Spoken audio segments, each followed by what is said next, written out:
Hey, what's up guys? It's Mike for Sim Racing 604, and today we're in RaceRoom Racing Experience, as you can see, and we're going to be talking about force feedback. So I've seen a few comments in the comment section of my videos that there's a lot to offer in RaceRoom, but two things are bad. One, the pricing model. Yes, I can't fix that. And two, the force feedback is not great. And I can tell you by default the force feedback is just kind of okay for RaceRoom, but when you get it set up properly, it is fantastic. So I spent a little bit of time. Gamer Muscle Videos did a great rundown of this. His is about 25 minutes. I'm going to try and keep mine under 5 minutes. Excellent video by him, though. I totally recommend you go check it out as soon as you get done watching this. He goes into a bit more detail about setting up the buttons, etc. And his settings are slightly different than mine, so I'm just going to give my offering, but I do recommend you check out Gamer Muscle Videos as well. So we're in a practice session here. We're just going to go to control settings for now, advanced settings, and you can set these up how you want. The only thing that I would say is absolutely critical here is make sure your sensitivities are set to 50%. What that is your linearity of your inputs, and you can set your dead zones here. I did set a 5% throttle dead zone because I have a tendency to rest my toe on my gas pedal, so to prevent any unnecessary inputs of throttle, I have set a 5% dead zone, and that seems to work for me. So I'm resting it right now and nothing, but as soon as I go heavier, you see that throttle up top show input. So that's perfect. So that's it for advanced settings. Into force feedback we go. Of course, this is a big one, the one up top, force feedback. You want to make sure it's turned on. That's a kind of a no-brainer. And then smoothing, by the way, by default for me was set to 25%. You want to make sure that is turned to 0. You do not want smoothing effects in your wheel. It's possible that if you have kind of an older wheel that is not belt driven, then you would want smoothing, but for me and my T300, I want that set to 0, and I think most of you would want it set to 0 as well. So steering force settings, so the intensity, for me, it was set to 70%. I had to up it to 100. I don't know why you would want any less than 100% of your input force effects. So 70 to 100 on that. Minimum force feedback. Now keep in mind what this is for the minimum force. Anything under this threshold gets amplified.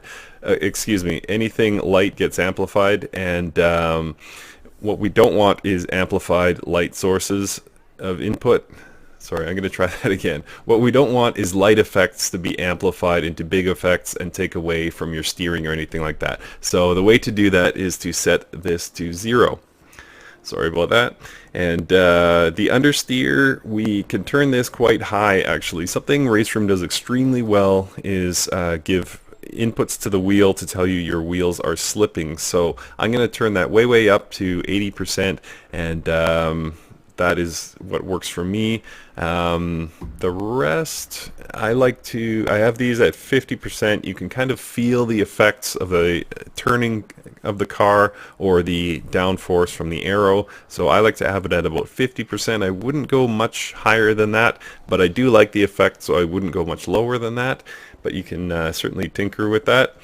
And then finally, in this final section here, we have sort of the add-on effects. So the slip effect, like I said, I think RaceRoom does a great job of transferring the feeling of your wheel slipping into the wheel. So I have the slip effect set to 60%. Engine vibrations, I kind of went back and forth on this. I can't remember what it's set to by default. I believe it's 10. And you ideally would want this turned off. I do like the feeling of knowing, I don't know, there's just some feeling of connectedness to the wheel when I have some sort of engine vibration and I can feel the revving through the wheel. However, it is a artificial effect and is going to affect your steering, so you probably want that set to 0. And curb effects, it's set to 30 by default. I turned mine way down. I found 5 was too low, 10 was too high, so I settled on 8. Something about RaceRoom is that the sound effects are wonderful, so you're probably going to have your sound cranked anyway, so you're going to hear yourself going over the curb, so you don't need a whole lot of curb effect. So I set mine to 8. And finally, the shift effect. I don't know necessarily why you'd want to feel force feedback of a gear shift, but anyway, turn that to 0 would be my recommendation. They have it set quite high by default. I believe it's 60, so you can go ahead and turn that off. So that's all I changed. It only took a few minutes, and I find my force feedback is fantastic now.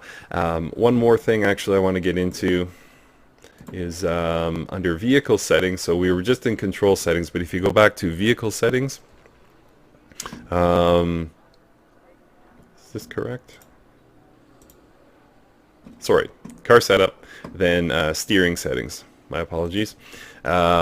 This is custom to each car, so I'm in the TTRS VLN, the Audi, here at Nordschleife Tourist, and what we can do for each car is set the wheel range. So 540 is correct based on the settings for my wheel, and steering lock is how much input it's going to take. I believe it's going to range from 10 to 20 on this car. Nope, sorry, it can go higher.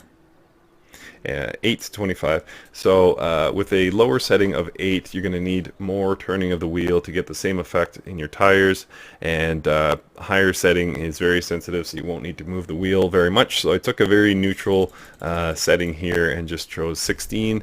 And then finally, the force feedback multiplier.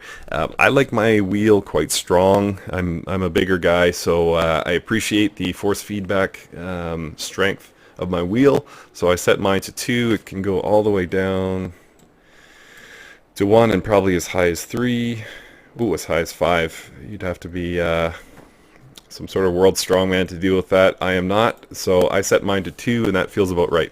So that's it. It only took me a few minutes to set this up, and I'm really loving it. So yeah, I'm going to run a bit more time because I'm loving this new force feedback, so I'm going to put more laps in with the VLN at Nordschleife. Thank you so much for watching, guys.